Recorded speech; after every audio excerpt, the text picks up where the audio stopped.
श्री गुरुभ्यो नमः। वागीशाद्या सुमनसः सर्वार्थानुपक्रमे यं नत्वा कृतकृत्यास्युः तं नमामि गजाननं। चतुर्दश सरस्वती सा देवी कृपया युक्ता विश्वासिद्धिं करोतु मे। यद्वक्त्रमानससर प्रतिलब्धजन्म भाष्यारविन्दमकरन्दासं पिबन्ति प्रत्याशम् उन्मुख विनेते विनयभृङ्गाः तान् भाष्यवितकगुरून् प्रणतोऽस्मि मूर्ध्ना। பிரம்மசத்தியம் ஜெகன்மித்யா என்ற அத்வைத தத்துவத்தை ஒரு பாதி ஸ்லோகத்திலேயே சொல்லி தந்த பகவத் பாதாள், அதே பகவத் பாதாள் நமக்காக சற்று இறங்கி வந்து வெவ்வேறு தெய்வங்களை பற்றியும் பல ஸ்தோத்திரங்களை அனுகிரகம் பண்ணியிருக்கா.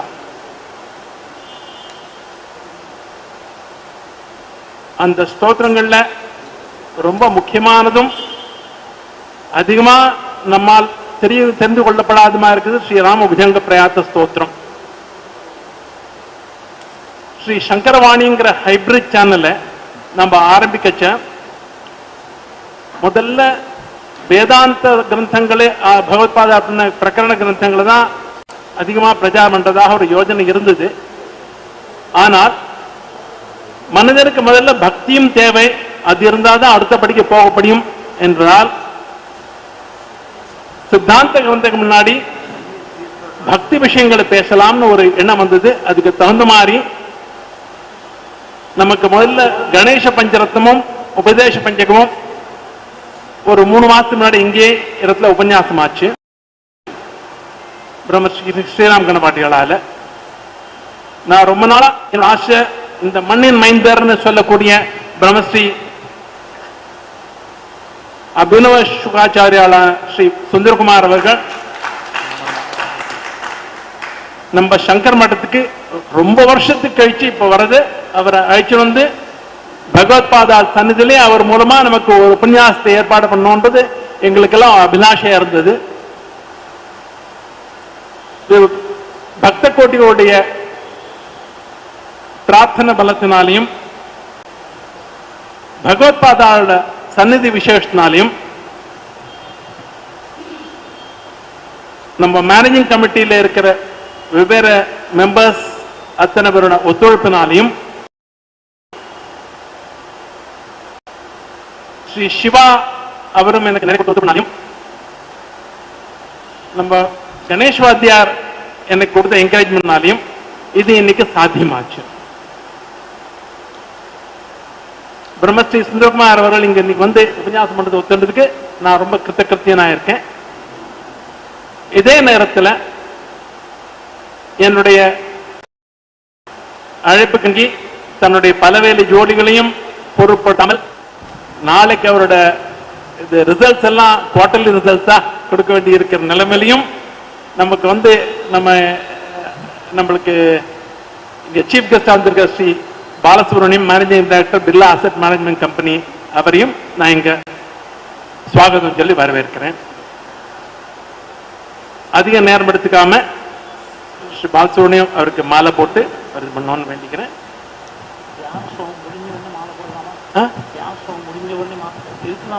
ஒரு உடனே கிளம்பணும் அவர். சரி சரி சரி.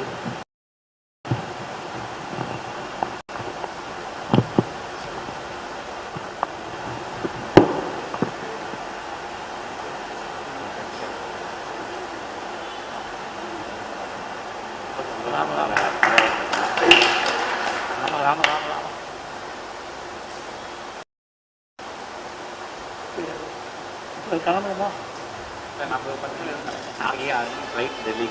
நானே கத்தால் தானே அவங்களோட 10 மினிட் எடுத்துக்கலாம். அதான் தியானம் முடிஞ்ச கூட மாலை போடலாமான்னு கேட்டேன். அதை புரிஞ்சுது.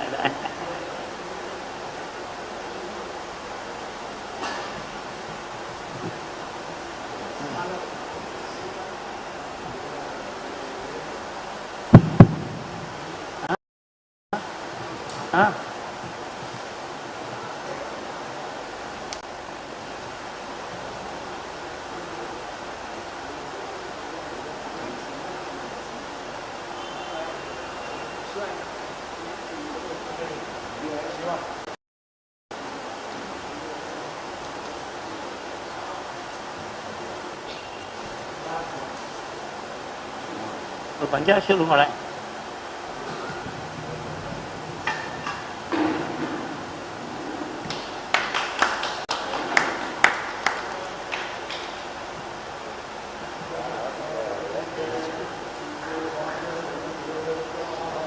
क्षेमो वै राष्ट्रस्य शीतो वातः क्षेममेवावरुन्धे।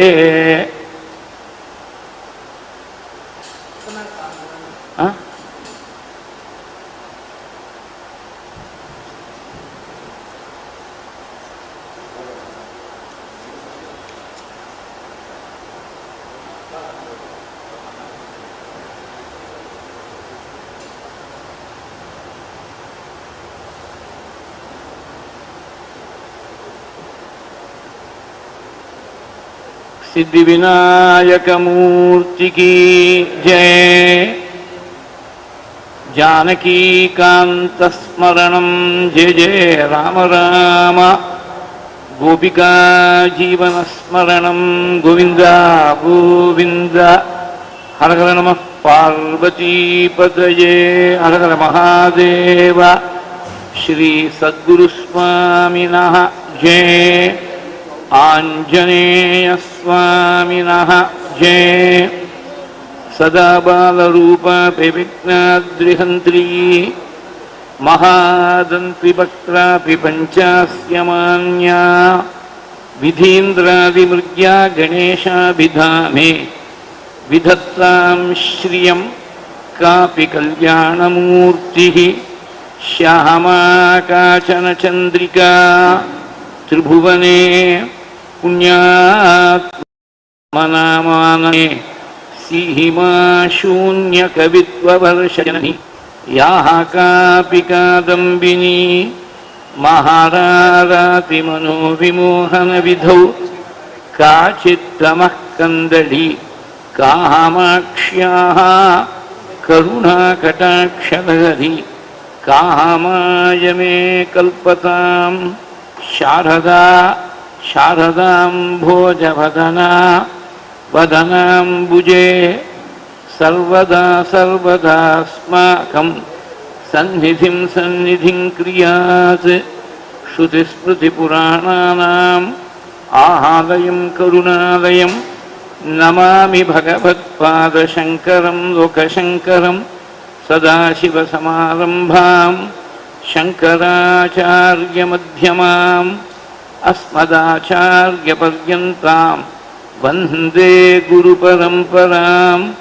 अपारकरुणासिन्धुं ज्ञानदं शान्तरूपिणं श्रीचन्द्रशेखरगुरुं प्रणमामि मुदान्वहं।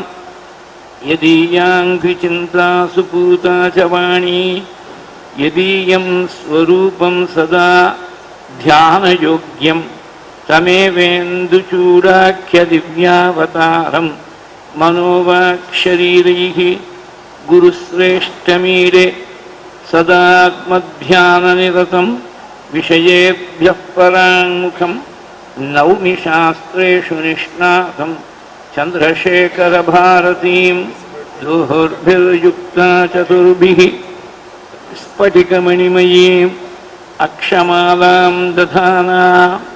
हस्ते नैकेन पद्मं सितमपि च शुकं पुस्तकं चापरेण भासा कुन्देन्दुशङ्खस्फटिकमणिनिभा भासमाना असमाना। सा मे वाग्देवतेयं निवसतु वदने सर्वदा सुप्रसन्ना। कूजन्तं राम रामेति मधुरं मधुराक्षरम् आरुह्य कविताशाखां वन्दे वाल्मीकिकोकिलं। वाल्मीकेः मुनिसिंहस्य कवितावनचारिणः शृण्वन् रामकथानादं को न याति परां गतिं। यः पिबन् सततं रामचरितामृतसागरम् अतृप्तः तं मुनिं वन्दे प्राचेतसमकल्मषम्। आञ्जनेयमतिपाटलाननं काञ्चनाद्रिकमनीयविग्रहं पारिजाततरुमूलवासिनं भावयामि पवमाननन्दनं वैदेही सहितं सुरद्रुमतले हैमे महामण्डपे मध्ये पुष्पकम् आसने मणिमये वीरासने सुस्थितम् अग्रे वाचयति प्रभञ्जनसुते तत्त्वं मुनिभ्यः परं व्याख्यान्तं भरदादिभिः परिवृतं रामं भजे श्यामलं नमोऽस्तु रामाय सलक्ष्मणाय देव्यै च तस्यै जनकात्मजायै नमोऽस्तु रुद्रेन्द्रयमानिदेभ्यः नमोऽस्तु चन्द्रार्कमरुद्गणेभ्यः विशुद्धं परं सच्चिदानन्दरूपम् विशुद्धं परं सच्चिदानन्दरूपं गुणाधारमाधारहीनं वरेण्यं महान्तं विभान्तं गुहान्तं गुणान्तं सुखान्तं स्वयं धाम रामं प्रपद्ये पीताम्बरं करविराजितशङ्खचक्रकौमोदकी सरसिजं करुणासमुद्रं राधासहायम् अतिसुन्दरमन्दहासं वाहतालयेशमनिशं हृदि भावयामि योऽन्तः प्रविश्य मम वाचमिमां प्रसुप्तां सञ्जीवयति अखिलशक्तिधरस्वधाम्ना अन्यांश्च हस्तचरणश्रवणत्वगादीनि प्राणान् नमो भगवते पुरुषाय तुभ्यं श्रुतिस्मृतिपुराणोक्तधर्मघोषणनिस्तुलं भक्तवात्सल्यजलधिं पूर्णानुग्रहकारिणम् उपन्यासमहारत्नम् अज्ञातकटुभाषणम् अनन्तरामयोगीन्द्रं मद्गुरुं श्रेयसे भजे मुहुकं करोति वाचालं पङ्गुं लङ्घयते गिरिं यत्कृपा तमहं वन्दे परमानन्दमाधवं भक्तवात्सल्यजलधेः परमानन्दरूपिणः अस्मदाचार्यराजस्य प्रपन्नोऽस्मि पदाम्बुजं त्र्यम्बकपुराधीशं गणाधिपसमन्वितं गजारूढमहं वन्दे शास्तारं कुलदैवतं विराजन्तं त्रिनयने वल्लीसेनापतिं प्रभुं वाञ्छितार्थप्रदं वन्दे षण्मुखं कुलदैवतं बुद्धिर्बलं यशो धैर्यं निर्भयत्वमरोगता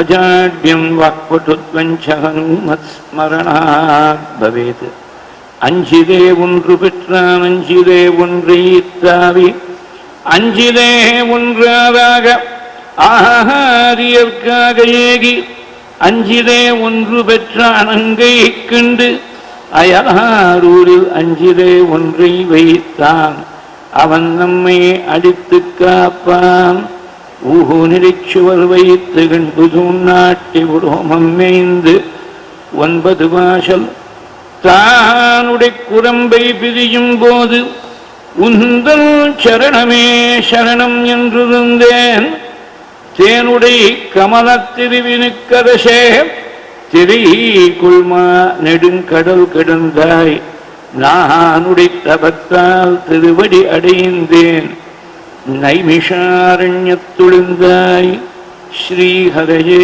நமஹ सीतालक्ष्मण भद्रशत्रुघ्न हनुमत् समेत श्री रामचंद्राय परब्रह्मणे नमः गुरुपवनपुरेशाय नमः वाग्देव्ये नमः सद्गुरुचरणारविन्दाभ्यां नमः वाग्देव्ये नमः हनुमते नमः श्रीहरये नमः स्वस्त्यस्तु समस्तसन्मङ्गलानि सन्तु समस्तैश्वर्यप्राप्तिरस्तु श्लोकैकदेशश्रवणपठनमात्रेण वक्तुश्च श्रोहोतॄणां धर्मादिनिखिलपुरुषार्थ सिद्धिप्रदे समस्तकलिकल्मषापनोतन पटुतरे श्रीरामभुजङ्गप्रयातस्तोत्रे अद्य वर्तमानकथाप्रसङ्गः श्रीहरये नमः நம்ம சனாதன தர்மத்தை அசைக்க முடியாத ஒரு அஸ்திவாரத்தை மறுபடியும் பிரதிஷ்டை பண்ணுறதுக்காக 2500 வருஷங்களுக்கு முன்னாடி கைலாசத்திலிருந்து பரமேஸ்வரனே இறங்கி வந்து செஞ்ச அவதாரம் பகவத்பாதாருடைய அவதாரம். பகவத்பாதாள் நமக்கு பண்ணின பல அனுகிரகங்கள்ல 2 அனுகிரகங்கள் ரொம்ப ரொம்ப முக்கியமா இருக்கு. ஏன்னா சில அனுகிரகங்கள் நேரடியாக அவளை தரிசனம் பண்ணி அவள்கிட்ட உபதேசம் பெறக்கூடிய பாக்கியம் கொண்டவர்களுக்கு அவ காலத்தில் வாழ்ந்தவாளுக்கு கிடைச்சிருக்கும். ஆனால் எத்தனையோ தலைமுறைகளுக்கு அப்புறம் நூற்றாண்டுகளுக்கு அப்புறம் இன்னைக்கு நமக்கு கிடைச்சிருக்கும்படியா செஞ்ச அனுகிரகங்கள் 2. ஒன்றும் பல பீட்டங்களை ஸ்தாபனம் பண்ணி சிஷ்ய பரம்பரைகளெல்லாம் இன்னி மட்டும் நமக்கு ஆச்சாரிய அனுகிரகம் பண்ணுறதுக்கு ஒரு குரு பரம்பரையை அனுகிரகம் பண்ணி கொடுத்தது ஒன்றும். 2வது அவ பண்ண கிரந்தங்கள்.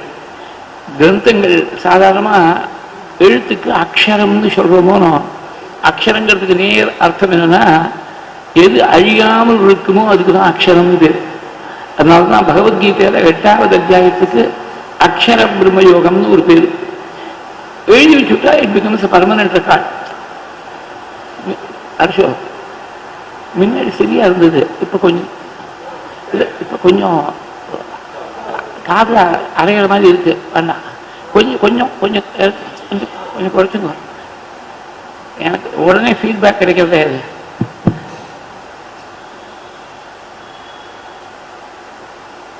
எழுத்து எழுதி வச்சுட்டா இட் பிகம்ஸ் பர்மனன்ட் ரெக்கார்ட்.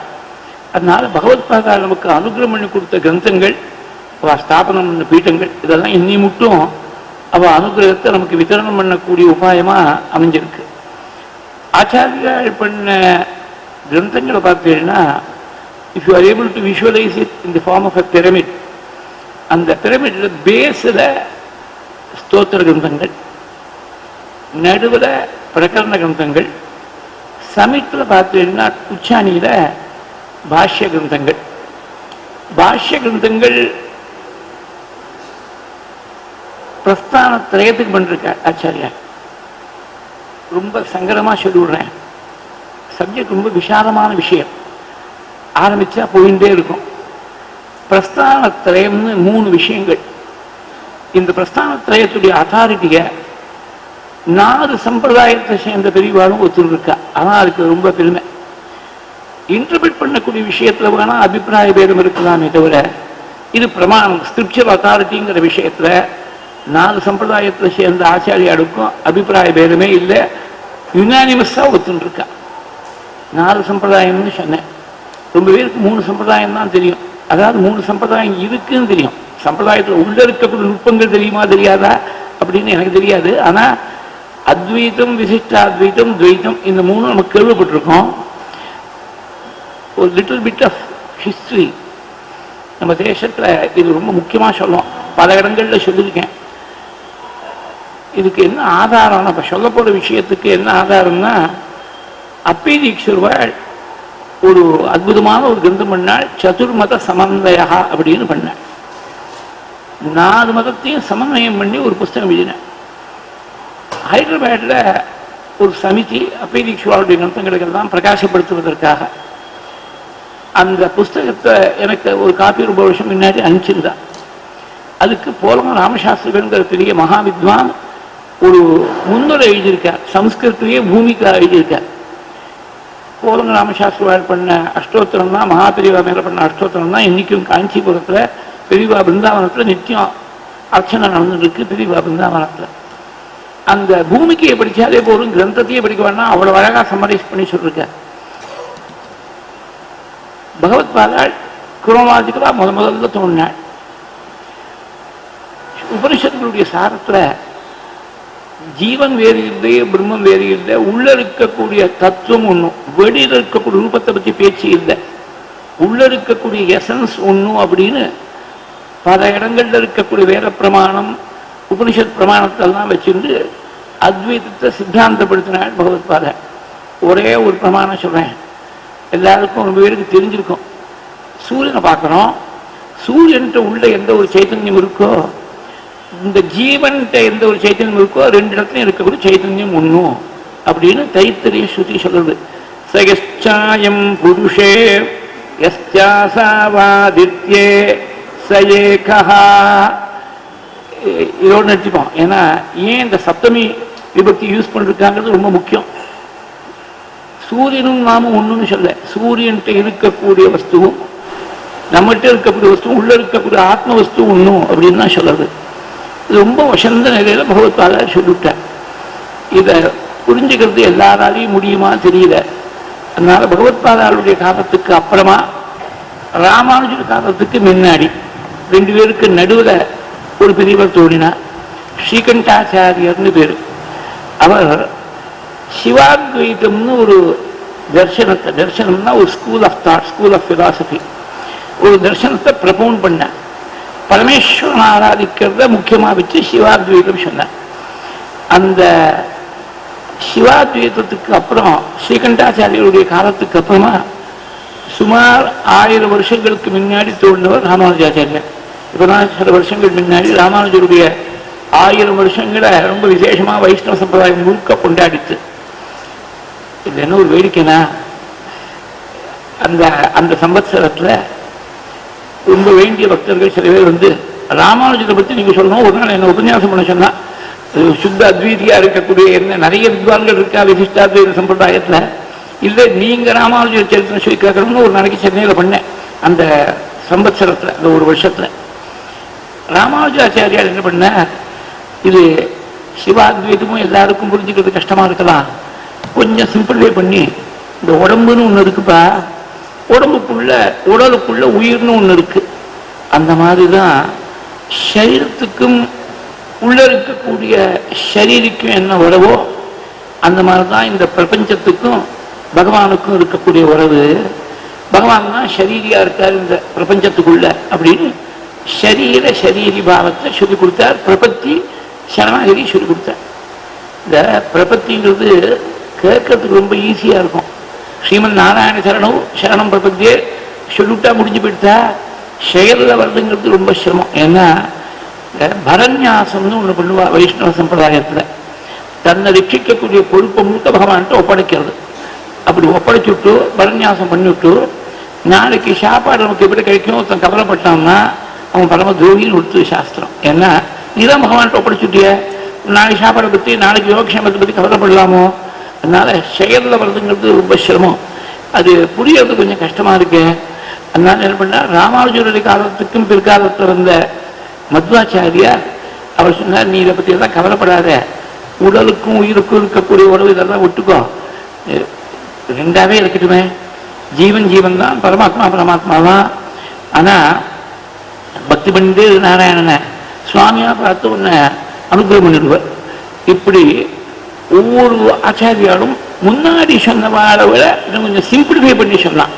விரோதம் இல்லை, there is no mutual acrimony, no mutual animus between the different systems. இதை நல்லா புரிஞ்சுக்கணும். எந்த விதமான விரோதமும் இல்லை, அதை படிப்படியா கொஞ்சம் சிம்பிளிஃபை பண்ணி சொல்லிட்டு வந்தா.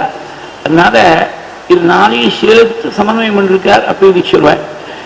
இந்த 4 சம்பிரதாயத்தை சேர்ந்தவாடும் பிரஸ்தானத்திரயத்தை அத்தாரிட்டியா ஒத்துருக்க. பிரஸ்தானத்திரயம்னு சொல்லும்போது வேதம் தான் நமக்கு முதல் பிரமாணம்.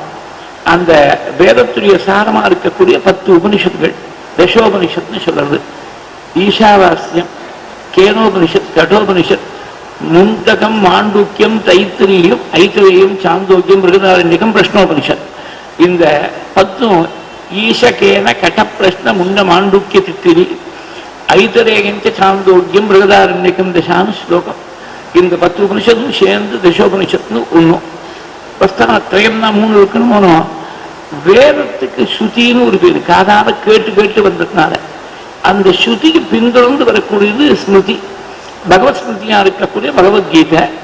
அப்புறம் இந்த பகவத்கீதையை நமக்கு ரெக்கார்ட் பண்ணி கொடுத்த வியாசரே, வேதத்தை 4ஆ விபாகம் பண்ணி கொடுத்த வியாசரே, இத்தனை விஷயத்துடைய சாரத்தையும் 500 சொச்ச சூத்திரங்களாக பிரம்மசூத்திரமா நமக்கு அனுகிரகம் பண்ணி கொடுத்தார். அந்த பிரம்மசூத்திரம் 3ஆவது. தசோபனிஷத், பகவத்கீதை, பிரம்மசூத்திரம், இந்த 3 சேர்ந்து பிரஸ்தானத்திரயம். இந்த பிரஸ்தானத்திரயத்துக்கு ஆச்சாரிய பாஷ்யம் இருக்க. இதுல ரொம்ப முக்கியமா தெரிஞ்சுக்க வேண்டிய விஷயம் என்னன்னா, ஒரே மகானிடத்திலிருந்து பிரஸ்தானத்திரயத்துக்கு முழுக்க பாஷ்யம் பண்ணது பகவத்பாதார் ஒருத்தர் மாத்திரம்தான். சூத்திர பாஷ்யம் பண்ணிருக்கார் அதே மாதிரி கீதா பாஷ்யம் பண்ணிருக்கார் ராமானுஜாச்சாரியார், உபனிஷத் பாஷ்யம் பின்னாடி வந்த பிரிவாசர்கள் பண்ணிருக்கார். மூணுக்கும் சேர்ந்து ஒரே பேனாலேருந்து வந்திருக்கக்கூடிய பேனான்னு சொல்லப்படாது. ஏன்னா எழுதுற அவ சுத்தி பாஷ்யங்கிற வார்த்தை எப்படின்னாக்க பாஷணம் என்று போது யாரோ நோட் பண்ணிட்டு இருக்கா அப்படிதான் நமக்கு வந்திருக்கு. அதனாலதான் பாஷ்யம்னு பேரு. ஒரே முகத்திலிருந்து வந்திருக்கக்கூடிய வியாக்கியானம் மூணுக்கும் பகவத்பாதர் மாத்திரம்தான் அனுகிரகம் பண்ணி கொடுத்துருக்க. ஆனா அது என்ன ஒரு வேடிக்கைனாக்க வைஷ்ணவ சம்பிரதாயத்தை சேர்ந்தவாள்னா தன் ஆச்சாரியால ரொம்ப கொண்டாடி பாஷ்யக்காரர்னு கொண்டாடுறா. நாம பகவத்பாதார் அவதான் ரொம்ப வசந்த பாஷ்யக்காரர்ன்றதை நாம தெரிஞ்சுக்கணும். பகவத்பாதாள் பாஷ்யத்தை பார்த்தவாள்லாம் ஆச்சரியப்படுறாள். இப்படியும் ஒரு பாஷ்யம் இருக்க முடியுமான்னு சில விஷயங்கள்லாம் ஆச்சாரியால் சொல்லதே நமக்கு புரியாது. அந்த மாதிரி அனுகிரகம் இருக்க. இந்த பிரஸ்தானத்திரயத்தை தவிர ஸ்வேதாஸ்வதர உபனிஷத்துன்னு ஒன்றும், பூர்வ நரசிம்மதாபனின்னு ஒன்றும், உத்தர நரசிம்மதாபனின்னு ஒன்றும், இந்த 3 உபனிஷத்துக்கும் பாஷ்யம் இருக்க. இதை தவிர சனசுஜாதிக பாஷ்யம், விஷ்ணு சகஸ்நாம பாஷ்யம், இதெல்லாம் நமக்கு அனுகிரகம். இதெல்லாம் பாஷ்ய கிரந்தங்கள். ஏற்கனவே இருக்கக்கூடிய கிரந்தத்துக்கு வியாக்கியானம் பண்ணி அமைஞ்சது பாஷ்ய கிரந்தங்கள். ஸ்வயமா ரச்சனை பண்ண கிரந்தங்கள் அதே அத்வைத சாஸ்திரத்துடைய கருத்தை ஜனங்களுக்கு புரியும்படியா செய்யறதுக்காக உபாயம் என்ன, லட்சியம் என்ன, what is the path and what is the goal, இதை முக்கியமா எடுத்து விவரணம் பண்ணக்கூடிய கிரந்தங்களா இருக்கிறது பிரகரண கிரந்தங்கள். விவேக சூடாமணி ரொம்ப பிரசித்தம். அந்த விவேக சூடாமணி ஆத்மபோதம், உபதேச சாகஸ்ரீ, சதஸ்லோகி, தசஸ்லோகி, ஏகஸ்லோகி, ஏராளமான பிரகரண கிரந்தங்கள்.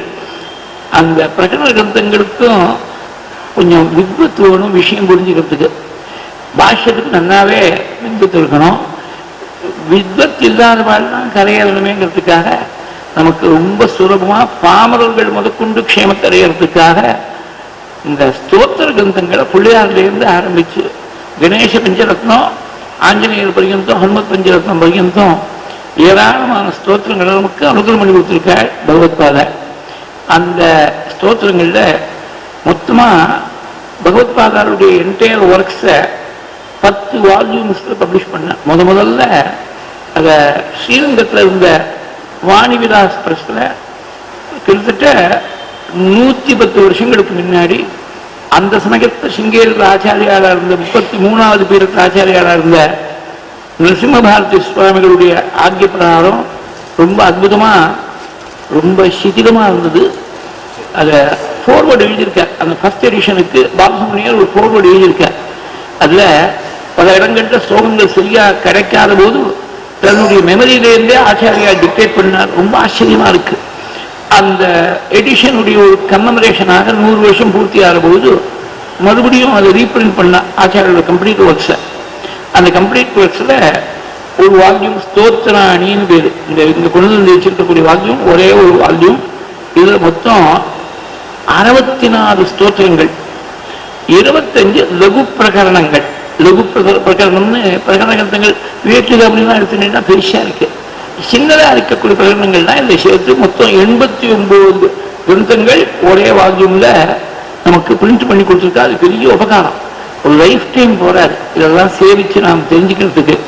இந்த ஸ்தோத்திரங்கள் பல தேவதைகள் பண்ணிருக்கார் ஆச்சாரியார்.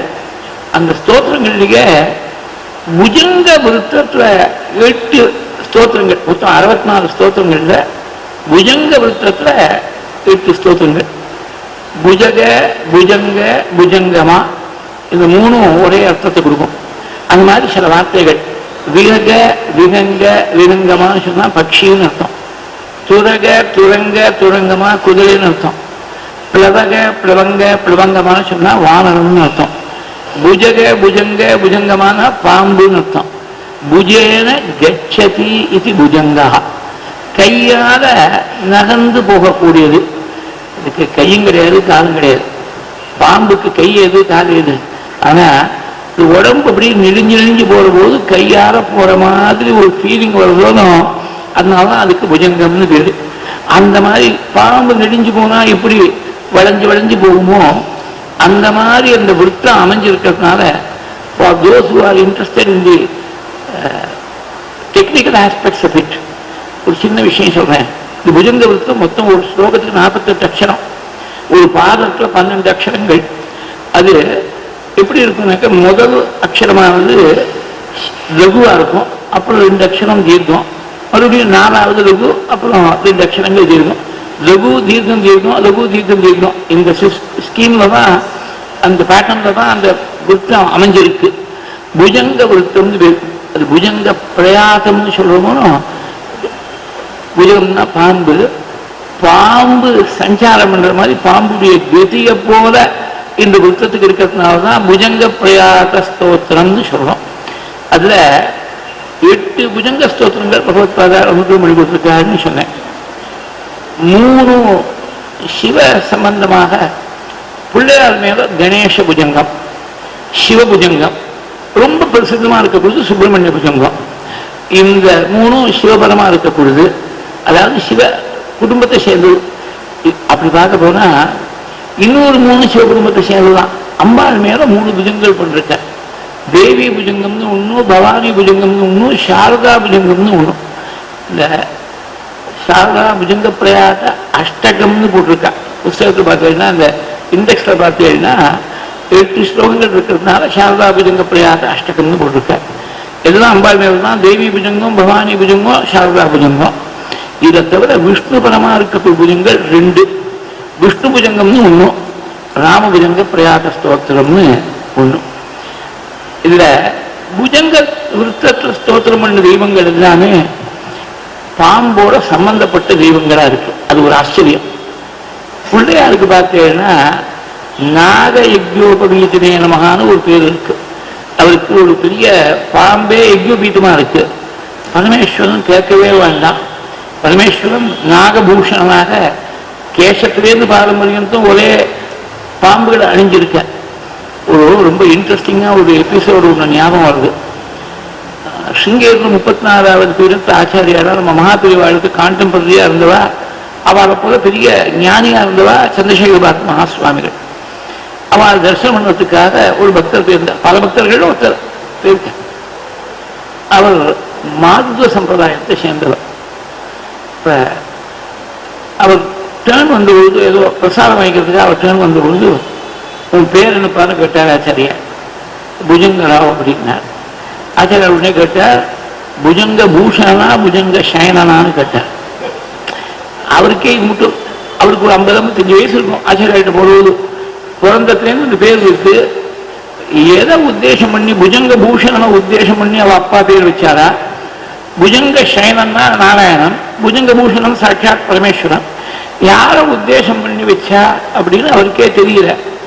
ஆச்சாரியார் அவருக்கு வியாக்கியானம் பண்ணி சொன்னான். எப்போதுமே நம்ம மேல இருக்கக்கூடிய ஒரு பிரியத்தை விட நம்ம பொருள் மேல நமக்கு பிரியம் ஜாஸ்தி. இது ஒரு சின்ன எக்ஸாம்பிள் சொல்றேன். சாதாரண ஒரு மிடில் கிளாஸ் பர்சன், சொந்தமா டிரான்ஸ்போர்ட் கிடையாது, நம்ம லோக்கல் ட்ரெயின்ல தான் எங்கேயோ ஆஃபீஸுக்கு போயாகணும். புதுசா ஒரு வாட்ச் வாங்கினேன். அப்ப என்ன பண்ணுவார், இந்த வாட்சை சுற்றி ஒரு கட்சியில் கட்டிட்டு ஏறுவான் ட்ரெயின்ல. கவனிச்சேன்னா தெரியும். கட்சியில் ஏன் கட்டிக்கிறான்னா வாட்சில் ஸ்கிராட்ச் விழப்படாது அப்படிங்கிறதுக்காக. அப்படி பார்க்க போனா வாட்ச் ரூபா கொடுத்தா இன்னொரு வாட்ச் வாங்கிக்கலாமே. கையில் ஸ்கிராட்ச் விட்டா வலிக்குமே, ஸ்கார் ஏற்படுமே. கையை பற்றி அவரை கவலைப்படல. கையில கட்சி விட்டா ஏறலாம் ட்ரெயின்ல. ஏதோ எங்கேயாவது பிடிச்சி ஒரு பிடிப்பு கிடைச்சா போகணும், ஏறி விடுறான், ட்ரெயின்ல ஏறி விடுறான். ஆனா கையில ஸ்கிராட்ச் விழுந்தாலும் பரவாயில்லை, தானா ஹீலாயிருக்கும். இந்த வாட்சில் ஸ்கிராட்ச் விழப்படாதுன்னு நினைக்கக்கூடிய மனுஷனை போல, தன்னை விட தன்னுடைய பொசிஷன்ஸ்ல அதிகமா பிரியம் வச்சிருக்கக்கூடிய மனுஷனை போல பகவானும் அப்படி இருப்பதுன்னு நினைச்சுட்டு உங்க அப்பா உனக்கு இப்படி பேர் வச்சிருப்பவர்களுக்கு. ஏன்னா 2 தெய்வங்கள் முக்கியமா இருக்கு நம்ம சம்பிரதாயத்துல. ஒன்னு விஷ்ணு, ஒன்னு பரமேஸ்வரன். உனக்கு ஏதாவது ஒரு சிரமம்னு இருந்தா அந்த சிரமத்தை போக்கி வைக்கிறதுக்கு 2 தெய்வங்களும் தயாரா இருந்து அனுகிரகம் பண்ணுங்கிறதுக்காக பொதுவா புஜங்கம்னு உனக்கு பேரை வச்சுட்ட. அதனால புஜங்க பூஷணம் அனுகிரகம் பண்ணுவார், புஜங்க சயனனும் அனுகிரகம் பண்ணுவார் அப்படின்னா. இந்த புஜங்கம்னு சொன்னா பாம்பு, அந்த பாம்பு சம்பந்தமாவே இருக்கு. பரமேஸ்வரன் தான் நாகபூஷணனாக இருக்கார். சுப்பிரமணிய சுவாமி எப்போதுமே நம்ம தமிழ்நாட்டில் பார்த்தீங்கன்னா முருகன் தனியாகவோ வெள்ளி தேவசனை சேர்ந்தோ அப்படியெல்லாம் விக்கிரகங்கள்லாம் இருக்கும் முருகன் கோவில்ல. கேரளா முழுக்க பார்த்தீங்கன்னா அங்க முருகன் சம்பந்தமா இருக்கக்கூடிய க்ஷேத்திரம்னா நாக ரூபத்துல தான் விசேஷமா இருக்கும், அதிகமா இருக்கும் கேரளாவில். ஆந்திர தேசத்துல போய் பார்த்தீங்கன்னா பாம்புக்கும் முருகனுக்கும் ஒரே பேரு சொல்றான், சும்பராயுடு அப்படின்னு சொன்னாக்க அது பாம்பையும் குடிக்கிறதா இருக்கு, முருகனையும் குடிக்கக்கூடியதா இருக்கு. அதனால முருகனுக்கும் பாம்புக்கும் ரொம்ப நெருங்கின சம்பந்தம் ஒன்று உண்டு. அம்பாளை பற்றி 3 புஜங்கங்கள் இருக்கு அப்படின்னு சொன்னேன். அம்பாளும் பாம்போட ரொம்ப நெருங்கின சம்பந்தம் உள்ளவள். உலகத்தில் இருக்கக்கூடிய பிரம்ம சிருஷ்டியில் இருக்கக்கூடிய ஜீவர்கள் தான் பார்த்தீங்கன்னா நம்ம மனுஷன் தான் பிளாட்டா காலை நீட்டிண்டு படுத்துட்டு தூங்கக்கூடியவன். மிருகங்கள் அது மாட்டில் மண்டி போட்டு அப்படியே தூங்கும். மாடு கொட்டியில் போய் ராத்திரி 1 மணி 2 மணிக்கு பார்த்து பாருங்க. ரொம்ப அசதியா இருந்தா சைடில் படுத்து தூங்கும் மாடு. ஆனா தூங்குற போது ஒரு குண்டகம் மாதிரி தன் சரீரத்தையே சுத்திண்டு அப்படி தூங்கக்கூடியது பாம்பு தான். அந்த குண்டலமாட்டமா சுத்தின்னு இருக்கிறதுனாலதான் பாம்பு ரூபத்தில் மூலாதாரத்தில் இருக்கக்கூடிய அம்பாளுடைய சுரூபமான சக்திக்கு குண்டலினி சக்தின்னு பேரு. அது மாத்திரம் இல்லை, மகாசக்தி குண்டலினி பிசதந்திரீசின்னு லலிதா சஹஸ்ரநாமத்தை வருது. அது அவளே குண்டலினியா இருக்க. அதனால அம்பாளுக்கும் பாம்பு சம்பந்தம் ரொம்ப நெருக்கமா இருக்கு. விஷ்ணு தான் பாம்பு படுக்கையிலேயே படுத்துட்டு இருக்கார். அதனால விஷ்ணு புஜங்க பிரயாக ஸ்தோத்திரமும் பாம்பு சம்பந்தமா இருக்கு. இதுல ஒரே ஒரு எக்ஸெப்ஷன், பாம்பு சம்பந்தம் இல்லாத மாதிரி தோணக்கூடிய எக்ஸெப்ஷன் ராமபுஜங்க பிரயாக ஸ்தோத்திரம். ராமனுக்கும் பாம்புக்கும் என்னையா சம்பந்தம்? பாக்கி எல்லா தெய்வங்களுக்கும் சம்பந்தம் ரொம்ப அகரண்டா பார்த்த உடனே கேட்ட உடனே புரிகிறத. அந்த மாதிரி ராமனுக்கும் பாம்புக்கும் என்ன சம்பந்தம்னா ரொம்ப முக்கியமா இருக்கு. பகவத்பாதாள் வாக்கிலேருந்து வந்திருக்குனாக்க நாம தான் சரியா அதை புரிஞ்சுக்கலேன்னு அர்த்தமே தவிர அவர் ஒன்றும் தப்பா சொல்லவே மாட்டார். ஒரு அக்ஷரம் கூட தப்பாவே வராது. பரமேஸ்வருடைய வாக்கிலேருந்து தான் வந்திருக்குது. ஆதிசேஷன் தான் நாராயணனுக்கு படுக்கையா இருக்க. படுக்கையா மாத்திரம் இல்லை, மல்டி டாஸ்கிங்னு சொல்றோமோ. மல்டி டாஸ்கிங் ஏதோ இந்த ஜெனரேஷன் தான் கண்டுபிடிச்சிருக்குன்னு ரொம்ப பேர் நினைச்சுட்டு இருக்கான். ஆனா நாம செய்யக்கூடிய multi tasking really it is not so very effective.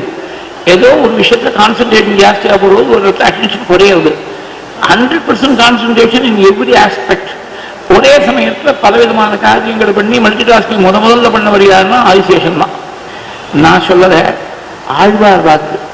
பகவான் வெளியில கிளம்பினார்னா கொடையா இருக்கார், உட்கார்ந்தா சிம்மாசனமா இருக்கார், நின்னா காலில் இருக்கக்கூடிய பாதரட்சியா இருக்கார், அப்புறம் வெளிச்சம் காட்டக்கூடிய விளக்கா இருக்கார், படுத்துண்டா படுக்கையா இருக்கார்.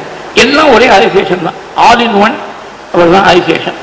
சென்றால் குடையாம், இருந்தால் சிம்மாசனமாம், நின்றால் மரபடியாம், நீர்கடலுள் புல்கும் அணையாம், மணிவிளக்காம், பூம்பட்டாம், புல்கும் அணையாம், திருமார்க்கு அரவு. எல்லா கைங்கரியங்களும் அவரே பண்ணிட்டு இருக்க. பகவான் ஸ்ரீராமனாக ஆவிர்வவிச்ச போது ஆதிசேஷன் தான் லக்ஷ்மண சுவாமியாக வந்தார். அதுல ஒன்றும் சந்தேகம் கிடையாது. அதனால்தான் அவருக்கு ஆஸ்திரேஷா நட்சத்திரத்தில் ஆயுள்யத்துல லக்ஷ்மணுடைய அவதாரம், புனர்வசூர் ராமாவதாரம், அடுத்த நாள் புஷ்யத்துல பரதனுடைய அவதாரம், அதுக்கு அடுத்த நாள் 3வது நாள் ஆயுள்யத்துல ஆஸ்திரேஷாங்கிறது சம்ஸ்கிருதம், தமிழ் ஆயுள்யம்னு சொல்றோம். இந்த ஆயுள்யத்துல தான் லக்ஷ்மணன் சத்ருகுணன் 2 பேருடைய அவதாரமும். அதனால சர்ப்ப சம்பந்தமானது இருக்கு. ஆதிசேஷன் தான் சாட்சாத் லக்ஷ்மணா வந்திருக்க. எப்போதும் லக்ஷ்மணன் கூட தானே இருக்கார், ராமனோட கூட இருக்காரோனோ. அதனால சர்ப்ப சம்பந்தம் ராமனுக்கும் இருக்குங்கிறதுக்காக சொன்னேன். கிருஷ்ணனுக்கு சர்ப்ப சம்பந்தம் இருக்கு. ஏன்னா இதே ஆதிசேஷன் தான் பலராம சுவாமியா வந்தார் கிருஷ்ணாவதார காலத்துல. ஆனா கிருஷ்ணன் மேல புஜங்க பிரயாக ஸ்தோத்திரம் ஒன்றும் பண்ணல. கிருஷ்ண அஷ்டகம் பண்ணிருக்கார், கோவிந்தர் பத்தி எல்லாம் பண்ணிருக்கார். ஆனா இந்த விருத்தத்துல பண்ணல ஆச்சாரியா, இந்த மீட்டர்ல பண்ணல. ஏன் பண்ணதேன்னு யோஜனை பண்ணி பார்த்தேன். ஒரே ஒரு காரணம் தான் தோணுது. ராமபுஜங்க பிரயாகம் பண்ணவருக்கு கிருஷ்ணபுஜங்க பிரயாகம்னு பண்ண தெரியாதா ஆச்சாரியாளுக்கு? ஏன் பண்ணதுன்னா இந்த புஜங்கம் பகவானுக்கு கூட பின்னாடி இருந்து கைங்கரியம் பண்ணக்கூடிய நிறைய இருந்தா அதான் உச்சிதம். பகவான் தான் பிரதானம். மீட்டர்ங்கிறது incidental. What you want to convey in the stotra is much more important than the metre. Metre is only a medium for expression இல்லையா? அதனால அது ஆன்சரிட்டியா இருக்கணும். தம்பின்னு வரும்போது கைங்கரியம் பண்ணிட்டு பின்னாடி பேக்ரவுண்ட்ல இருந்தார் லக்ஷ்மணா இருக்கிற போது ஆன்சரிட்டியா இருந்துட்டார். அதனால ராமபுஜங்க பிரயாக ஸ்தோத்திரம் பண்ண. கிருஷ்ணாவதாரத்துல அண்ணாவா சுவாமியே அவருக்கு நமஸ்காரம் பண்ணி கைங்கரியம் பண்ண முடியாம ஸ்தானத்துல வந்ததுனால அங்க புஜங்க பிரயாக ஸ்தோத்திரம் வாழ்ந்தான்னு ஆச்சாரியால் நினைச்சாலோ என்னமோ தெரியாது. These are all matters of conjecture. ஆச்சாரியார் நமக்கு வந்து சொல்லுவாரா, ஆச்சாரியார் காலத்தில் நாம இல்லை, இருந்தா கேட்டுருப்போமா தெரியாது. ஆனா இப்படி யோஜனை பண்ணிட்டே இருக்கிற போது இப்படி சில விஷயங்கள் ரேண்டம் தாட்ஸ் இதெல்லாம் மனசுல ஏற்பட்டது. அதை உங்களோடு இன்னைக்கு ஷேர் பண்ணேன். இந்த 8 புஜங்க பிரயாக ஸ்தோத்திரத்துல ராமபுஜங்க பிரயாக ஸ்தோத்திரம் இது என்ன ஒரு வேடிக்கைன்னா, too many coincidences to be mere coincidences. ஈஸ்வர சங்கல்பம் தான் நம்மளை பிரவர்த்திக்கும்படியா செய்யறதுங்கிறது நன்னா தெரியாது. பிரசிடன்ட் மாமா அவர்கள் போன் பண்ணி கொஞ்ச நாள் முன்னாடி, நீங்க சங்கரவாணியுடைய ஆதரவுல ஆச்சாரியாருடைய ஸ்தோத்திரம் ஏதாவது சொல்லணும், ஆசிரியமா அதுக்கு வரையில அதுக்கு தொடர்ச்சியா அங்கே சொல்லணும் அப்படின்னு போன்ல சொன்னேன். சரி, நான் ஸ்பர்றது மூமெண்ட்ல தோணுதான். சுப்பிரமணிய புஜங்கம் நிறைய சொல்லியிருக்கேன், பல இடங்கள்ல சொல்லியிருக்கேன், யூடியூப்ல கூட அவைலபிளா இருக்கு சுப்பிரமணிய புஜங்கம். சரி, வேற ஏதாவது சொல்லுவோமே. ஜஸ்ட் இந்த ஸ்பர்றது மூமெண்ட் ராமபுஜ ஸ்தோத்திரம் 5 நாள் சொன்னேன். ஏன்னா 6ஆம் தேதி அன்னைக்கு முடிஞ்சு கொடுத்தனாக்க 7ஆம் தேதி நான் திரும்பி போயிடலாம், 8ஆம் தேதி கிரகணத்துக்கு ஊருக்கு போயிடலாம் அப்படின்னு அதுக்காக அப்படி பிளான் பண்ணி 5 நாள் வச்சுக்கோ அப்படின்னு சொல்லிவிட்டேன். அப்புறம் நான் ஒன்றும் பஞ்சாங்கத்தெல்லாம் பார்த்து சொல்லலை. ஆச்சரியமாக முடிஞ்சு மறுநாளிலேருந்து பஞ்சாங்கம் பார்த்தது அது கிரகணத்துக்கு மாத்திரம் தான் பார்த்தேன். இது ஆரம்ப நாளை பார்க்கல. கிரகணத்துக்கு இருக்கணும், அவர் கூட கிரகணத்துக்கு ஏதாவது ஏற்பாடு பண்ண வாங்கினார். கிரகணத்துக்கு ஏற்பாடு பண்ண வேண்டியிருக்கு, நானே தர்ப்பணம் பண்ண வேண்டியது, நானும் ஸ்நானம் பண்ணோம், நானே தர்ப்பணம் பண்ண வேண்டியது. வேறொருத்தருடைய சகாயம் ஒன்றும் தேவையில்லை. ஏன்னா எத்தனை வருஷமா தர்ப்பணம் பண்ணிருக்கு, அதனால ஒன்றும் விஷயம் ஒன்றும் இல்லை. ஆனால் என்னமோ தோணிட்டு கிரகணத்துக்கு ஸ்வஸ்தானத்தில் இருந்துருவோமே தோணிட்டு 6ஆம் தேதி பூர்த்தி பண்ணிக்கிறேன்னு சொல்லிவிட்டேன். இந்த இன்னைக்கு ஆரம்பமான நாளானது பகவானா பார்த்து அத்தியுதமா ஒரு நாளை நமக்கு அமைச்சு கொடுத்துருக்கார். ஏன்னா ராமன் தான் முக்கியம். ராமபுஜங்க பிரயாக ஸ்தோத்திரம் முழுக்க ராமனுடைய பெருமையை தான் சொல்லிருக்கார் ஆச்சாரியார். ராமன் தான் வர்ணிச்சிருக்கார். புதன்கிழமைன்னு சொன்னாலே ராமனுக்கு விசேஷமான நாள். எப்படி சோமவாரம் பரமேஸ்வரனுக்கோ, செவ்வாய்க்கிழமை துர்கா பரமேஸ்வரிக்கோ, வியாழக்கிழமை தட்சிணாமூர்த்திக்கோ, வெள்ளிக்கிழமை எப்படி அம்பாளுக்கு முக்கியமோ, சனிக்கிழமை வெங்கடேச பெருமாளுக்கு எப்படி முக்கியமோ, ஞாயிற்றுக்கிழமை சூரியனுக்கு எப்படி முக்கியமோ, அந்த மாதிரி புதன்கிழமை ராமனுக்கு முக்கியம்னு பெரியவாள்லாம் சொல்லுவாள். இது ஒன்னாச்சா. 2வது, இன்னைக்கு சுக்ல நவமியா இருக்கு. சித்திர மாசத்து சைத்திர மாசத்து சுக்ல நவமியா இருந்தா ராமநவமியா இருந்திருக்கும். ராமனை பத்தி நாம் ஆரம்பிக்கிறதுனா சுக்ல நவமியா பகவானா கொண்டு சேர்த்த. அதோடு கூட இன்னைக்கு திரேதா யுகாதி காத்தால் தர்ப்பணம் அனுஷ்டானம் ஆயிடுச்சு. சண்டவதி பண்றவர்களுக்கு இன்னைக்கு யுகாதி தர்ப்பணம். திரேதா யுகத்துல தானே ராமருடைய அவதாரம். திரேதா யுகாதி இன்னைக்கு எப்படி அமைஞ்சிருக்கு பாருங்க. ஆனா ராம சம்பந்தம் மாத்திரம் போராது. இந்த ராமனை பத்தி நமக்கு அனுகிரகம் பண்ணி கொடுத்தவார் பகவத்பாதார். பகவத்பாதார் சம்பந்தம் இருக்கணுமே. அதனால பகவத்பாதாருடைய பரம்பரையில நமக்கு காஞ்சி காமகோடி பீடத்துல 69வது பீடத்துல ஆச்சாரியாளர் இருந்த புது பெரியவாளுடைய நட்சத்திரம் இன்னைக்கு அவிட்டம். எல்லாம் சேர்ந்து இது மாதிரி 4 விஷயங்கள் சேர்ந்து அமைஞ்சது ஒரு பெரிய பாக்கியம். ஆச்சாரியாவுடைய அனுகிரகம், ராமருடைய அனுகிரகம் எல்லாம் நமக்கு பரிபூர்ணமா இருக்குங்கிறதுக்கு இண்டிகேஷனா அமைஞ்சிருக்கு. இந்த ராமபுஜங்க பிரயாக ஸ்தோத்திரத்துல எல்லாத்தையும் ஆடு காப்பி கொடுத்துட்டா, பிரிண்ட் போட்டு கொடுத்துட்டா. அதனால ரொம்ப ரொம்ப சௌரியம். உபன்யாசக்கார் கொஞ்சம் ஜாகிரதையா இருக்கணும். எங்கேயாவது ஒரு வார்த்தை தவறி போயிடப்படாது. ஏன்னா புத்தகத்தை வச்சு எல்லாரும் பார்க்கிறானோ, நீங்க புத்தகத்தை வச்சு பார்க்கலாம், நான் பார்க்கப்படாது. புத்தகம் இல்லாம சொன்னாதான் அது ஒரு மனசுக்கு ஒரு திருப்தியா இருக்கும். நீ மட்டும் புத்தகத்தை பார்த்து சொல்ல முடியாது, வைக்கல. 53 வருஷத்துல சுவாமி வைக்கல. இன்னைக்கும் அதே மாதிரி இந்த 5 நாளும் அப்படி சுவாமி நடத்துவார் அப்படின்னு ஒரு நம்பிக்கை பகவான் பிரார்த்தனை பண்ணிட்டு நம்ம ஆரம்பிக்கணும். விசுத்தம் பரம் சச்சிதானந்த ரூபம் குணாதாரம் ஆதாரஹீனம். என்ன ஒவ்வொரு வார்த்தைக்கும் மொத்தமா 29 ஸ்லோகங்கள் தான் பாராயணம் பண்ணா 5 நிமிஷத்துல பாராயணம் முடிஞ்சு போயிடும்.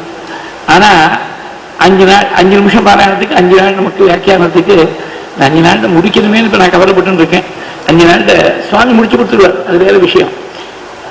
முதல்ல எடுத்த உடனே விசுத்தம். உலகத்துல இருக்கக்கூடிய விஷயங்கள் எல்லாம் ஏதோ ஒரு சுத்தி குறைச்சலா இருக்கு. பகவான் ஒருத்தந்தான் பரிபூர்ணமா சுத்தமா இருக்கக்கூடியவன். எந்த விதமான அசுத்தியும் கிட்டக்க போய் ஸ்பர்ஷம் பண்ணாமல் இருக்கக்கூடியவன் பகவான் ஒருத்தந்தான். இல்ல நாம எல்லாரும் அப்பா அம்மாவுக்கு குழந்தையாக தான் இருந்திருக்கோம். தாம்பத்திய தாம்பத்திய ஜீவிதத்தால் தான் உலகத்துல சந்ததிகள்லாம் ஏற்படுறது. அந்த அசுத்தி கூட பகவானுடைய அவதாரத்துல கிடையாது. அதை தெரிஞ்சுக்கணும். ஏன்னா பாயச பிரதானத்தால் தான் கௌசல்யா தேவி கர்ப்பம் தெரிச்சாள்னு ராமாயணம் சொல்லுறது. தாம்பத்திய ஜீவிதத்தால பிறந்த குழந்தைகள ஈஸ்வர சங்கல்பத்தால பாயச பிரதானத்தால கௌசல்யா தேவி கர்ப்பம் தெரிச்சு 12 மாசம் கர்ப்பவாசம். நமக்கெல்லாம் 10 மாசம். ஆனா சுவாமிக்கு மாத்திரம் 12 மாசம். பிதாவுடைய பிதிரு கர்ப்பம் 2 மாசம்னு ஒரு கணக்கு சொல்லுவா. அந்த 2 மாசமும் சேர்ந்து 12 மாசம். ஏன்னா அஸ்வமேதம் முடிஞ்சு புத்திரகாமேஷ்டி முடிஞ்சு ததோ யஜ்ஞே சமாப்தேது ருதூனாம் ஷட்சமத்யயு ததஸ்ச துவாதசே மாசே சைத்ரே நாபமிகே திதௌ. நவமி திதியில 1 வருஷம் முடிஞ்சப்பறம் பகவான் அவதாரம் பண்ணார்னு அவதார கட்டத்தில் வால்மீகினா ஸ்பஷ்டமா சொல்லிருக்க. பிறப்பில் இருக்கக்கூடிய அசுத்தி கூட பகவான்கிட்ட இருந்து ஒட்டலை. ராமாவதாரத்தை மாத்திரம் இல்லை, கிருஷ்ணாவதாரமும் அப்படிதான்.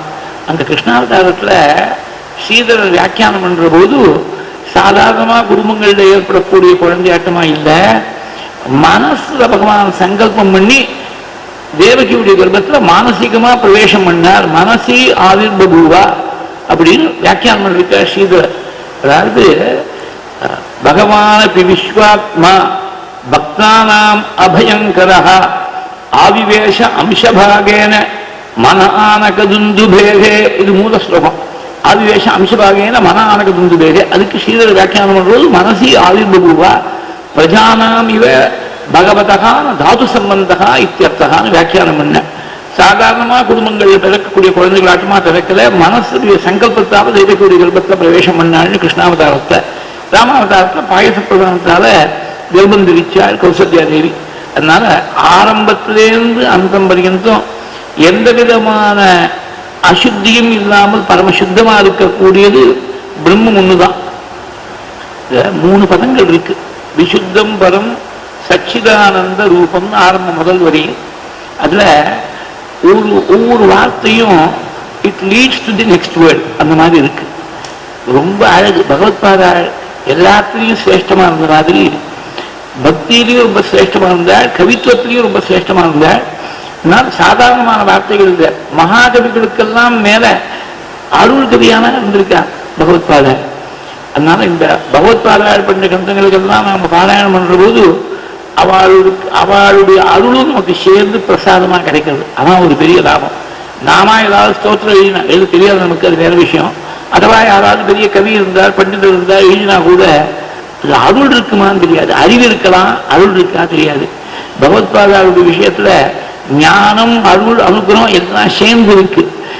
விசுத்தம் பரமசுத்தமா இருக்கக்கூடிய விசேஷன சுத்தம் விசுத்தம்.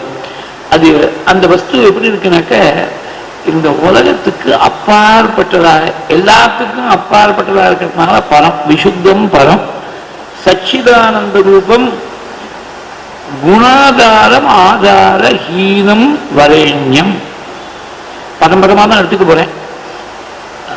அதான பர்பஸ். நமக்கு 5 நாளைக்கு இந்த ஸ்தோத்திரத்திற்கு பரம்பரமா எடுத்துக்க போறது. சச்சிதானந்த ரூபம். இது பிரம்மத்தை பற்றி பேசுற போது சாஸ்திரங்கள் 2 விதமான அணுகுமுறையை சொல்லணும். அணுகுமுறைங்கிறது அப்ரோச், மோட் ஆஃப் அப்ரோச். ஒன்னும் பிரம்மம் எப்படி இருக்கோ உள்ளதை உள்ளபடி சொல்றது பிரம்மம் ஆஸ் இட் இஸ். அதுக்கு ஸ்வரூப லட்சணம்னு பேர். இந்த ஸ்வரூபத்தை சொல்ற போது வேதமானது சத்தியம்தான் பிரம்மம், ஞானம்தான் பிரம்மம், அனந்தம் பிரம்மம். இது அத்வைத பரம்பரையா சொல்ற போது இப்படி சொல்லுவான். விசிஷ்ட அத்வைதிகள் துவைதிகள்லாம் சத்தியத்தையும் ஞானத்தையும் அனந்தத்தையும் குணங்களாக கொண்ட பிரம்மம்னு சொல்லுவா விசிஷ்ட அத்வைதிகள்லாம். நம்ம அத்வைதிகள் சத்தியமே பிரம்மம், ஞானமே பிரம்மம், அனந்தமே பிரம்மம். சத்தியம் ஞானம் அனந்தம் பிரம்மா யோ வேத நிஹிதம் குஹாயாம் பரமே வ்யோமன் சோஷ்ணுதே சர்வான் காமம் சஹா அப்படின்னு தைத்திரு உபனிஷதானது இந்த ஸ்வரூப லட்சணத்தை சொல்லுவது. சத்துன்னு சொன்னா எல்லா காலங்களிலும் எது இருக்குமோ காலத்தால் பாதிக்கப்படாமல் மாறாமல் இருக்கக்கூடிய வஸ்துவுக்கு தான் சத்துன்னு பேரு. sheer existence, untainted existence. திரிகால அபாத்தியம் சத்தியம் அப்படின்னு சாஸ்திரங்கள்ல லட்சணம் சொல்லிருக்க. 3 காலங்கள் இருக்கு, பூத காலம், வர்த்தமான காலம், பவிஷ்ய காலம், பாஸ்ட், பிரசன்ட், ஃபியூச்சர். இந்த 3 காலங்களாலையும் பாதிக்கப்படாமல் ஒரே சீரா மாறாமல் இருக்கக்கூடிய வஸ்துக்கு தான் சத்திய வஸ்துன்னு பேரு. அது சத்தா ஒரு இனர்ட் பீஸ் ஆஃப் மேட்டர் மாதிரி, ஒரு கருங்கல்லாட்டமோ ஒரு மரம் மாதிரி இல்லை, ஒரே ஞான கனமா இருக்கு. ஞான கனம்னா எல்லாத்தையும் தெரிஞ்சுட்ட ஒரே ஞான கனமாக. அதனால சத்தியம் ஞானம், அடுத்த வாரத்தை வேதத்துல சத்தியத்தை சொல்லிட்டு ஞானம்னு சொல்லிட்டு, சித்துனா ஞானம்னு அர்த்தம். சத்து சித்துன்னு சொல்லும்போது எல்லா காலத்திலையும் இருக்கக்கூடிய வஸ்துவா சத்தா இருக்கு.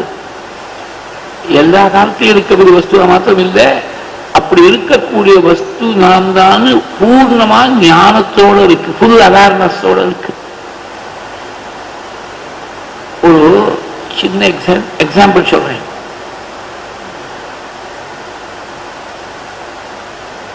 சின்ன பையனை பார்த்து யாரோ அவனை பத்தி இஸ் 8 years ஓல்டுனா, 10 வருஷம் கழிச்சு உங்க பிள்ளை இப்ப என்ன வயசு இருக்கும், இஸ் 18 years ஓல்டு. இன்னும் 20 வருஷம் கழிச்சு இஸ் 38 years ஓல்டு.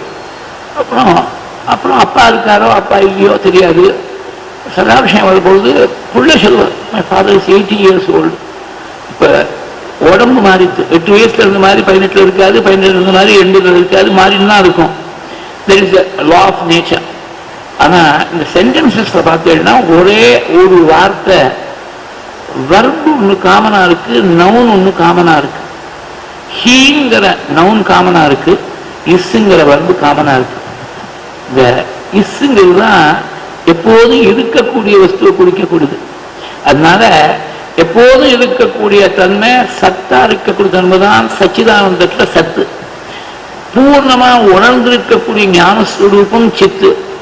அப்புறம் இப்படி சத்தாகவும் சித்தாகவும் இருந்துனாக்க ஒரு வஸ்து, அதோடைய ஸ்வரூபம் எப்படி இருக்கும், ஒரே ஆனந்தம் தான். இதுக்கு ஒரு ரிவர்ஸ் எக்ஸாம்பிள் சொன்னா நல்லா புரியும். இப்ப நாம யாருமே எப்போதும் ஆனந்தமா இருக்கும், ஒரே ஆனந்தமா இருக்கும் நாம யாரும் சொல்ல முடியல. ஏதோ அப்பப்ப ஏதோ கொஞ்சம் சந்தோஷம் இருக்கிற மாதிரி இருக்கு, அடுத்த க்ஷணமே பலவிதமான கவலைகள் மனசை ஆக்கிரமணம் பண்ணுறது. போயிட்டு வாசப்படி அவளுக்கு எத்தனையோ ப்ராப்ளம்ஸ் இருக்கு, கவலை இருக்கு, டென்ஷன் இருக்கு. ஏன் இருக்குனாக்க நாம சத்தான ஆத்ம வஸ்துன்னு நாம உணரல. இந்த சரீரம் தான் நான் அப்படின்னு தானே நினைச்சுட்டு இருக்கோம். ஏன்னா பேசுறதும் அப்படிதான் பேசுறோம். எனக்கு முடியவே இல்லை அப்படின்னு சொல்றோம். எனக்கு முடியவே இல்லைனாக்க நீ ஆத்மஸ்வரூபம்னா அதுக்கு முடியலேங்கிற வார்த்தை எடுக்க முடியுமோ? ஆத்மாவுக்கு வேலையே இல்லை, காரியமே கிடையாது, சாட்சியா இருக்கு ஆத்மா. அதனால ஆத்மா முடியலேன்னு சொல்றதோ முடியும்னு சொல்றதோ இல்லை, நான் அங்கே போறேன் நான் இங்கே வந்தேன்னு சொல்றதோ, ஆத்மா போகவும் போகாது வரவும் வராது. ஆத்மா ஒரே, அது மட்டும் பியூர் எக்ஸிஸ்டன்ஸ், பியூர் கான்சியஸ்னஸ் ஆத்மா. அது போகுமா வருமா, கதாகரங்கள்னா அது கிடையாது. நாம் இப்படி பேசணும், நான் அங்கே போயிருந்தேன் இங்கே வந்தேன் அப்படின்னு சொல்ற போது நம்ம பேச்சே இட் ரிவீல்ஸ் தட் ஆத்மஸ்வரூபத்தை நாம் மறந்து சரீரத்தோட ஐடென்டிஃபை பண்ணி தான் பேசிட்டு இருக்கோம். அதனால சத்தான ஆத்மா நாம உணரல. சித்துங்கிற ஞானமும் பூர்ணமா இல்லை. இன்ஃபினிட்டா இருக்கக்கூடிய பகவானுக்கு இருக்கக்கூடிய ஞானம் இன்ஃபினிட் ஞானமா இருக்கு, நமக்கு இருக்கிறது இன்ஃபினிட்டிஸ்மல் ஞானமா இருக்கு. ஏதோ ஒரு சின்னதா ஒரு தொலைல இவ்வளோன்னு ஒரு கடுகளவு அது தெரிஞ்சு நான் ரொம்ப பெருசா தெரிஞ்சுக்கிட்டேன் படிச்சுட்டேன் அப்படின்னு மார்க்கெட்டின் இருக்கான். தெரியாத விஷயம் தானே அதிகமா இருக்கு. அதனால தானே ஒரு பழமொழி வந்தது, அதுவும் வேதத்திலேருந்து வந்த பழமொழி தான். அந்த வேத கதை எப்படின்னாக்க, பரத்வாஜர்னு ஒரு மகர்ஷி, அவர் என்ன பண்ணார், வேதத்தை அத்தியனம் பண்ணார். 100 வருஷம் பூர்ணமான ஆயுசு முழுக்க அத்தியனம் பண்ணார். 100 வருஷம் முடிகிற பொழுது இந்திரன் அங்கேருந்து வந்தான். நீங்க அத்தியனம் பண்ணி முடிச்சுட்டேலான்னு கேட்டான். இல்லை முடிக்கலைன்னா. இப்போ என்ன வேணும் உங்களுக்கு, நான் ஏதாவது வரம் கொடுக்குறேன்னா, எனக்கு இன்னொரு 100 வருஷம் எக்ஸ்டென்ஷன் லைஃப் கொடுப்பா, நான் அத்தியனம் பண்ணுறேன்னா. அப்புறம் 200 வருஷம் முடியாது மறுபடியும் வந்தான். இப்போ என்ன நிலைமைன்னா, எனக்கு இன்னும் படித்து முடிக்கல, இன்னொரு 100 வருஷம் கொடு. 3வது 100 வருஷத்துக்கு கொடுத்தா 300 வருஷம் முடியும் போது மறுபடியும் வந்தான். அத்தியனம் பண்ணிட்டே இருக்காரு. அப்புறம் என்ன நிலவரம் எப்படி இருக்குன்னா 300 வருஷம் முடிவது இன்னும் வந்து பார்த்தா நான் இன்னும் படிச்சு முடிக்கல. என்ன அப்பதான் 3 மலைகளை காட்டி ஒவ்வொரு மலையிலேருந்து ஒரு கைப்பிடி எடுத்து நீங்க 300 வருஷமா அத்தியனம் பண்ணது ஒரு கைப்பிடி 3 கைப்பிடி என்ன மலை இருக்கு நீங்க அத்தியனம் பண்ணதுக்கு இதெல்லாம் சாத்தியமா? இது வேதத்தில் இருக்கக்கூடிய கதை. இதுல இருந்தால் நடைமுறையில் வந்துட்டு கற்றது கைமண் அளவு கல்லாதது உலகளவுங்கிற பழமொழியானது இதுல இருந்தால் வந்துட்டு. அதனால நமக்கு தெரிஞ்சது ரொம்ப கருகளவு ரொம்ப சின்னதா ஃபிராக்ஷனலா இருக்கக்கூடியது. நாம சத்தா இருக்கக்கூடிய ஆத்மாங்கிற விஷயத்தையும் நாம உணரல. அதனால நமக்கு ஆனந்தம் நிலைச்சிருக்கிறத நமக்கு கவலை தான். What is the most integral part of human எக்ஸ்பீரியன்ஸ்னா சாரோ அண்ட் சஃபரிங் தான் இருக்கு. இப்படி இருக்கிற போது இதுக்கு நேர் எதிர்ப்பதமா எல்லா காலத்திலையும் இருக்கக்கூடிய சத்தான ஆத்ம வஸ்துன்னு தான் அதை உணர்ந்து ஞானத்தோடு இருக்கக்கூடிய ஒரு வஸ்துவா இருந்து ஞானத்தோடு இருக்கிறது மேன் ஆஃப் ஸ்பீக்கிங் ஞானம்தான். அப்புறம் ஞானத்தோடு இருக்குதுன்னா 2 விஷயமா போயிடும். ஞானம் வேற இருக்கக்கூடிய வஸ்து வேறேன்னு ஆயிடும். அது சரியில்லை. ஆனா பேச்சு முடைக்கப்படுதான் சொல்ல வேண்டியிருக்கு. பேச்சுக்கு அப்பாற்பட்டதாக இருக்கக்கூடிய விஷயத்தை when you try to express it through the meaning of a language அதெல்லாம் அந்த சிரமங்கள்லாம் வரதான் வரும். அந்த இன்டென்ஷன் என்னங்கிறத இம்போர்ட்டை புரிஞ்சுக்கணும் பக்தர்கள். அதனால எல்லா காலத்திலையும் இருக்கக்கூடிய வஸ்துவாக சுத்த ஞான சுரூபம் ஒன்று இருந்துட்டுனா நமக்கு இருக்கக்கூடிய துக்கத்துக்கு நேர் எதிர்ப்பதமா இருக்கக்கூடிய ஆனந்தம் தானே அதோடைய சுரூபமா இருக்கும். பெரியவா இதை ரொம்ப அழகா சொல்லிருக்கா. உலகத்தை நாம பார்க்கிறோம். உலகத்துல எல்லாத்துக்கும் ஒரு எதிர்ப்பதம் இருக்கு. பார்த்தீங்கன்னா சுகம்னா அதுக்கு துக்கம்னு ஒண்ணு இருக்கு, லாபம்னா நஷ்டம்னு ஒண்ணு இருக்கு, வளர்ச்சினா தேய்வுன்னு ஒண்ணு இருக்கு, அதே மாதிரி பிடிச்சதுன்னா பிடிக்காதுன்னு ஒண்ணு இருக்கு. இப்படியெல்லாம் உலகத்துல அன்றாட வாழ்க்கையில் தெரிகிற மாதிரி இந்த உலகத்துக்கு எதிர்ப்பதமா ஒண்ணு இருக்கணும். உலகம் அழிஞ்சு போகக்கூடியதா இருக்கு. அழிஞ்சு போகக்கூடிய உலகத்துக்கு அழியாத வஸ்து ஒண்ணு எதிர்ப்பதமா இருக்கணும். கண்ணால பார்க்க முடியக்கூடிய உலகத்துக்கு எதிர்ப்பதமா கண்ணால பார்க்க முடியாத வஸ்து ஒண்ணு இருக்கணும். அது இந்த உலகமானது ஒரு நாளைக்கு உற்பத்தியாகி ஒரு நாளைக்கு அழிவடையக்கூடியதா இருக்கு. அதுக்கு எதிர்ப்பதமா உற்பத்தியே இல்லாமல் அதனால முடிவே இல்லாத ஒரு வஸ்து இருக்கணும். அந்த வஸ்துவை தான் ஆரம்பம் இல்லாமல் முடிவு இல்லாமல் கண்ணுக்கு தெரியாமல் நித்தியமா இருக்கக்கூடிய வஸ்துவாக சத்தியமான வஸ்துவை அது ஆத்மா பிரம்மம் அப்படின்னு சொல்றோம். நீங்க கண்ணுக்கு தெரியக்கூடிய உலகத்திலேருந்து கண்ணுக்கு தெரியாத ஒரு பரமாத்ம ஸ்வரூபத்தை ஹவு டு இன்ஃபர் இது தெரியவா தெய்வத்தில் வருவதற்கு ஏதோ ஒரு வாங்கியம் தெளிவா சொல்லிருக்கா, தெளிவா அனுகிரக வார்த்தையில சொல்லியிருக்கா. அதனால சத்து சித்து ஆனந்தம் தான் பிரம்மத்துடைய ஸ்வரூபம்.